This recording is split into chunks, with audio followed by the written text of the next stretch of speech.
बिस्मिल्लाहिर्रहमानिर्रहीम। अस्सलाम वालेकुम नाज़रीन, आप यूट्यूब चैनल देख रहे हैं। मैं इमरान खान हूँ। दो इंपॉर्टेंट डेवलपमेंट्स हैं। एक तो ईमान मज़ारी साहिबा जो हैं वो और हादी अली चट्टा साहब, इनका मामला इस्लामाबाद हाई कोर्ट में चल रहा है। यहाँ पे बार के नुमाइंदगान भी जाएंगे और सिर्फ इल्ज़ाम इनके ऊपर ये है कि ये तनकीद करते हैं। प्रॉब्लम ये है कि ये कमज़ोरों की आवाज़ बनते हैं।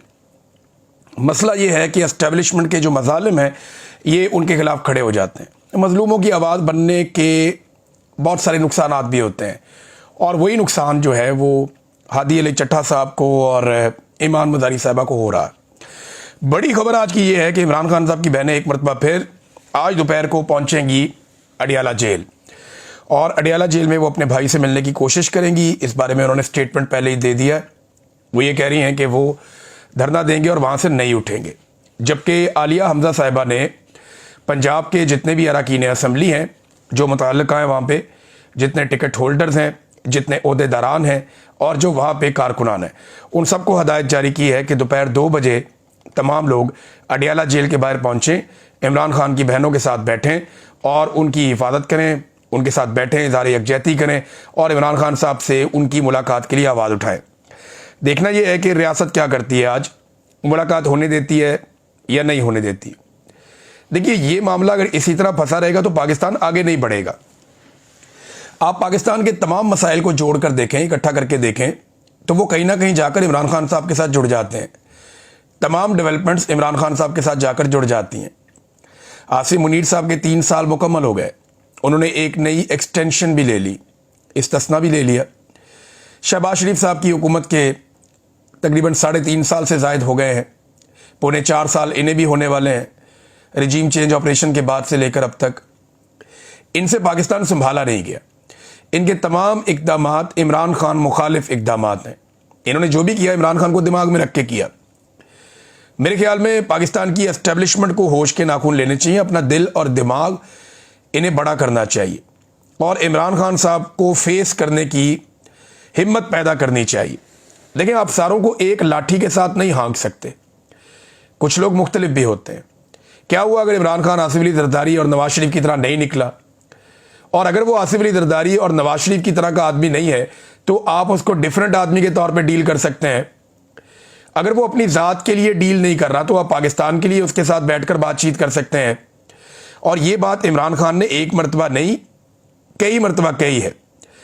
यानी इमरान खान साहब के खिलाफ जितने भी आपने बयानियाँ बनाए या इक़दाम किए वो सारे के सारे नाकाम हो गए। लिहाजा एक मरतबा कोशिश करें, हिम्मत पैदा करें, इमरान खान साहब को फेस करें, उनका सामना करें और इस मसले का हल निकालें, वरना तारीख आपको माफ़ नहीं करेगी और ना ही पाकिस्तान की आने वाली नस्लें आपको माफ़ करेंगी। ये मामला नस्लों तक जाएगा। सादी सादी बात है कि पाकिस्तान की मईशत नहीं चल सकती जब तक 2 बड़े मसले रहेंगे। एक मसला है पाकिस्तान में सियासी गैर यकीनी सूरत हाल, एक अदम इस्तेहकाम है जिसकी वजह से पाकिस्तान को छोड़ छोड़ कर पाकिस्तानी जा रहे हैं। कोई पाकिस्तान में पैसा लाने के लिए तैयार नहीं है। नए से नए रिकॉर्ड हर दूसरे दिन चौथे दिन बन रहे हैं। जब आप इन सारी चीज़ों को प्लस माइनस करके देखते हैं तो खसारे में कौन जा रहा है? पाकिस्तान और एक आम पाकिस्तानी। आपकी तनख्वाहें बड़ी हैं, आपकी मुराद ज़्यादा है और पाकिस्तान आपका बोझ उठा रहा है, तो इसका मतलब ये नहीं है कि पाकिस्तान बड़ा खुशहाल है और पाकिस्तान ठीक से चल रहा है। मेरे ख्याल में एस्टेब्लिशमेंट को अपना दिल बड़ा करके और अपना दिमाग खोल कर थोड़ा होश के नाखून लेने चाहिए और इमरान खान साहब से जाकर बात करनी चाहिए। हर आदमी एक ही तरह से डील नहीं होता। आप इंडिया को, बांग्लादेश को, अफगानिस्तान को, अमेरिका को, बरतानिया को, कनाडा को, हर मुल्क को आप अलग अलग तरीके से डील करते हैं ना। तो इसी तरह पाकिस्तान के अंदर जो पॉलिटिकल लोग हैं उनको आप एक तरह से डील नहीं कर सकते। इमरान खान ही एक वाहिद रास्ता है जिससे पाकिस्तान में सियासी इस्तेहकाम आ सकता है। उसके बगैर अभी फौरी तौर पर आप ये नहीं कर पाएंगे। बहरहाल देखते हैं आज के दिन में क्या होता है। इमरान खान साहब की बहनें भी जा रही हैं, पार्टी के कारकुन भी जा रहे हैं, कुछ रहनुमा भी जा रहे हैं, तो और अपील भी की गई है मुख्तलिफ प्लेटफॉर्म्स के ऊपर कि इमरान खान साहब की बहनों से यकजहती के लिए और उनकी मुलाकात करवाने के लिए अडियाला जेल पहुंचे। वकीलों की लिस्ट भी एक दे दी गई है, देखें मुलाकात होती है नहीं होती। केसेस इमरान खान साहब के कैसे चलाए जा रहे हैं ज़रा ये देखें। ये बड़ी ज़बरदस्त एक टाइम लाइन है। साकिब बशीर साहब बड़े अच्छे जर्नलिस्ट हैं, उन्होंने ये टाइम लाइन शेयर की है। वो ये बताते हैं, अजीबोगरीब टाइम लाइन है। ये जो 190 मिलियन पाउंड का केस है इस्लामाबाद हाई कोर्ट में चल रहा है, ये मैं एक एग्जांपल आपको दे रहा हूँ, बहुत सारे और केसेस भी हैं, बहुत सारी और चीज़ें भी, और यही इमरान खान साहब के साथ होता है। वो कहते हैं जी कि कभी ऐसा होता है कि बेंच नहीं होता और कभी ऐसा होता है कि नैब नहीं होता, और अब तो केस ही नहीं लग रहा। 190 मिलियन पाउंड की सज़ा होती है 17 जनवरी को। अप्रैल में एतराज़ात ख़त्म हो जाते हैं, यानी अपील लग जाती है फौरी तौर पे जनवरी में। तो एतराज़ात ख़त्म करके 15 मई के लिए केस लगा देते हैं, और उसके बाद 15 मई को सज़ा मुअत्तली की दरखास्त पर नैब को नोटिस होते हैं। 5 जून को नैब आता है और आके वक़्त मांग लेता है। 11 जून को बेंच ही दस्तयाब नहीं होता। 26 जून को नैब कहता है जी कि हमारा नया प्रोसिक्यूटर आ गया, हमें मज़ीद वक्त दे दें। फिर जनाब ये मामला चला जाता है 26 सितंबर तक, यानी 3 महीने की डेट पड़ जाती है। गर्मियों की छुट्टियां भी मनानी होती है ना जजों ने। तो 26 सितंबर को नैब के प्रोसिक्यूटर कहते हैं जी हमारी सेहत ख़राब है, मैं बीमार हूँ, मैं नहीं आ रहा। फिर 16 अक्टूबर पे चला जाता है। 16 अक्टूबर को बेंच दस्तयाब नहीं था, बेंच सुप्रीम कोर्ट में एक तकरीब थी, वहाँ चला गया। फिर 4 नवंबर आ जाता है।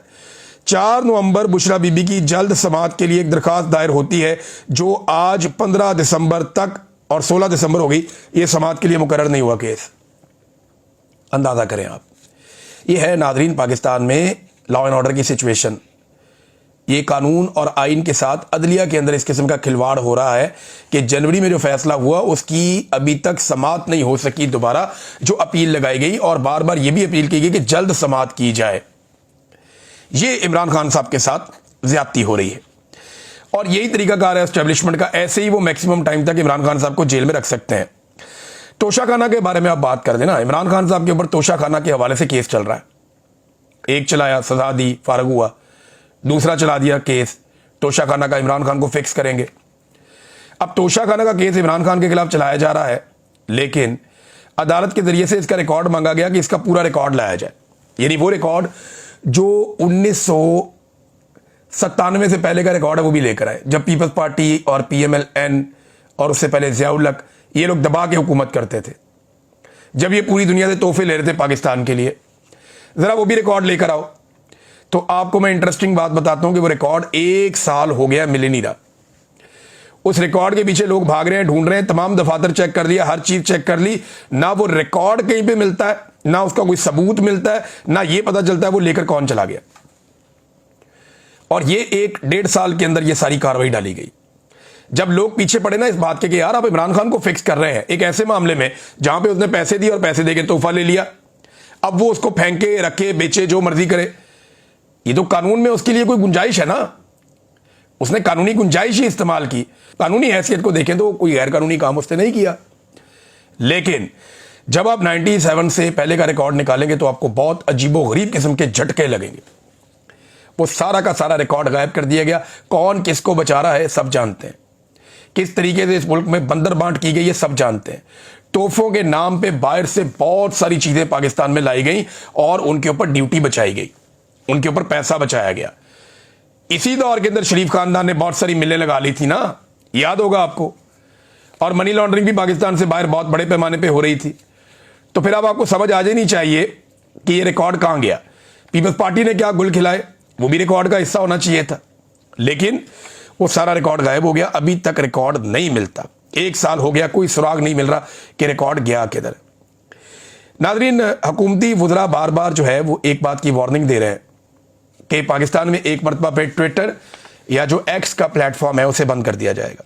लेकिन इससे पहले 1 साल से जायद इसे बंद किया गया था, और पहले इसको बंद करने की वजह यह थी कि पाकिस्तान में जो एक इलेक्टोरल धांधली हुई थी बहुत बड़े पैमाने पर, उस पर एक्स पे बहुत आवाज़ उठ रही थी। तो इन्होंने क्या किया कि पाकिस्तान में एक्स को बैन कर दिया, ट्विटर को बैन कर दिया। ये बहुत बड़ा प्लेटफॉर्म है, ये बड़ा तगड़ा प्लेटफॉर्म है, और इसी के ऊपर जमहूरी आवाज़ें अपनी बात करती हैं। तो पाकिस्तान में इनको ना जमहूरियत चाहिए ना आज़ादी इज़हार राय चाहिए, लिहाजा ये अब ट्विटर के ऊपर बैन लगाने जा रहे हैं वंस अगेन। पहले भी इन्होंने लगाया, लेकिन हैरत की बात यह है कि जब इन्होंने ट्विटर पे बैन लगाया तो इस बीच में पाकिस्तान का वज़ीर आज़म हो, पाकिस्तान के वुज़रा हो, पाकिस्तान के दीगर लोग हों, वो सारे इसी प्लेटफॉर्म को इस्तेमाल करते रहे इंटरनेशनली अपनी बात पहुंचाने के लिए। यहां से आप अंदाजा करें। अब ये एक मरतबा फिर इसके ऊपर बैन लगाना चाहते हैं, क्योंकि मेरी दानिश में आने वाले दिनों में ये कोई और कार्रवाई डालने जा रहे हैं, ये कुछ ना कुछ ऐसा करने जा रहे हैं जिससे इन्हें खदशा है कि इनकी मंजी ठुक जाएगी या अवाम इनके खिलाफ हो जाएगी, या बहुत बड़ा सोशल मीडिया के ऊपर एक बहास खड़ा हो जाएगा। तो ये ट्विटर के ऊपर जनाब बैन लगाने जा रहे हैं। कुछ फायरवॉल्स पे ये काम कर रहे हैं। पहले इन्होंने फायरवॉल्स लगाई हुई हैं, हमारे चैनल्स को रोका हुआ है। स्पेशली मेरे पे तो ये बहुत मेहरबान है, ये रोकते हैं मेरी बातों को, जो तकरीबात जहाँ पे मैं जाता हूँ उसको भी, जो ये मैं वीडियो रिकॉर्ड करता हूँ इसको भी रोकते हैं। लेकिन इसके बावजूद हम अपना काम कर रहे हैं। अब ये फर्दर कुछ इसके अंदर नई डेवलपमेंट भी ला रहे हैं, चले ये कर लें, जो ये कर सकते हैं ये करें, जो हम कर सकेंगे वो हम करेंगे। नाजरीन, नून लीग और दीगर कुछ सियासी शख्सियात जिनके ऊपर बड़े एहसानात थे फैज़ हमीद के, वो सारे लोग या तो चुप हैं या फैज़ हमीद के खिलाफ जहर उगल रहे हैं। बहुत सारे सहाफ़ियों को उसने बहुत ओबलाइज किया हो, DGI था, बाकायदा चैनल्स के लाइसेंसेस ले लेकर दे रहा था, चीज़ों को कंट्रोल कर रहा था। लेकिन जिन लोगों पे उसने एहसानात किए आज कोई भी उसके साथ खड़ा नहीं हो रहा। ये निशान इबरत है मौजूदा DGI के लिए और आर्मी चीफ के लिए। उन्हें यह सोचना चाहिए कि फैज़ हमीद ने जिन लोगों पे बड़े बड़े एहसानात किए वो लोग आज फैज़ हमीद के साथ नहीं खड़े। यही शरीफ खानदान जो है फैज़ हमीद के एहसानों तले दबा हुआ था। बहुत सारे सियासतदान PTI के अंदर हैं वो दबे हुए थे। बहुत सारे देखें जो फैज़ हमीद के साथ वही सियासतदान थे ना जो एस्टेब्लिशमेंट से ताल्लुकात रखते हैं हमेशा से, और वही इमरान खान को फौरी तौर पे छोड़ गए थे रजीम चेंज ऑपरेशन के वक्त। तो वो सारे आज फैज़ हमीद को बुरा भला कह रहे हैं। ये किसी के सगे नहीं होते, ना वो सहाफ़ी, ना वो सियासतदान, ना वो बड़ी बड़ी पॉलिटिकल फैमिलीज। ये बात मौजूदा DGI और आर्मी चीफ को अपने दिमाग में रखनी चाहिए कि कल को जब इन पे बुरा वक्त आएगा तो इनके साथ इन लोगों में से कोई भी खड़ा नहीं होगा। आज काजी फायद ईसा निशान इबरत है, खुल के फिर नहीं सकता, दुनिया में कहीं जा नहीं सकता, बाहर निकल नहीं सकता, पब्लिक को फेस कर नहीं सकता, लेकिन कोई उसके लिए खड़ा नहीं होता, कोई उसके लिए बात नहीं करता। तो ये निशान इबरत लोग ऐसे बन जाते हैं। नादरीन, lieutenant general retire Hasan Azhar Hayat sahab, ये एक फैमिली ऐसी है जिसमें बहुत सारे लोग फौज में हैं, फौज में बड़ी रिस्पेक्टेड फैमिली है। ये रिटायर हो गए लेफ्टिनेंट जनरल साहब, और इनको अब एक ये कोर कमांडर भी रहे हैं, इनके भाई भी कोर कमांडर रहे हैं, तो ये एक फौजी टाइप का खानदान है। अब इनको 3 साल के लिए managing director land port authority मुकर्रर कर दिया गया। शहबाज शरीफ साहब ने नोटिफिकेशन जारी कर दिया। अब मेरा एक सवाल है कि क्या कोई भी ब्यूरोक्रेट या सरकारी ऑफिसर या कोई और पाकिस्तानी सिविलियन इस काबिल नहीं है कि वो ये ओहदे संभाल सके? क्या बाकी लोग कीड़े मकोड़े हैं? यानी हर बड़े ओहदे के ऊपर जहां पे भी कोई अच्छी पोस्ट निकलती है, जहां पे भी कोई इख्तियारात वाला काम होता है, तो किसी ना किसी रिटायर फौजी को या बाद औक़ात हाजिर सर्विस फौजी को लाकर बिठा दिया जाता है। देखिए, इन्होंने अपनी ड्यूटी कर ली, अपनी जिंदगी गुजार ली, अब ये रिटायरमेंट की जिंदगी गुजार रहे हैं जिसमें इनको एक बड़ी अच्छी पेंशन भी मिलती है, इनका गुजारा भी बहुत अच्छा हो सकता है, और 60-65 साल की उम्र में ये क्या खिदमत सर अंजाम देंगे? एनर्जेटिक लोगों को आने दें, उन्हें लीड करने दें। 40-45-50 साल का आदमी वो ज्यादा बेहतर और एनर्जी के साथ काम कर सकता है। लेकिन बदकिस्मती से ये पाकिस्तान में एक रवायत पड़ गई है, जाती ताल्लुकात की बुनियाद के ऊपर रिटायर्ड जर्नलों को नवाजा जाता है और एक के बाद एक ओहदा उन्हें दे दिया जाता है। पाकिस्तान में बहुत तेजी से ये हो रहा है। नाज़रीन, डॉक्टर अमजद पाकिस्तान तहरीक इंसाफ के एक बड़े ज़बरदस्त रहनुमा है, खैबर पख्तूनख्वा असेंबली के मेंबर हैं। उन्होंने कुछ सवालात उठाए DGI-SPR के हवाले से, और ये बड़ी लॉजिकल बात करते हैं, और लॉजिकल बात ही करनी चाहिए।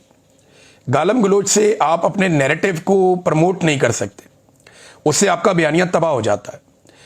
इसलिए गाली देने से, बदतमीजी करने से बहुत बेहतर होता है। बहुत सारी पॉलिटिकल पार्टीज हैं वो अप्रिशिएट करती हैं।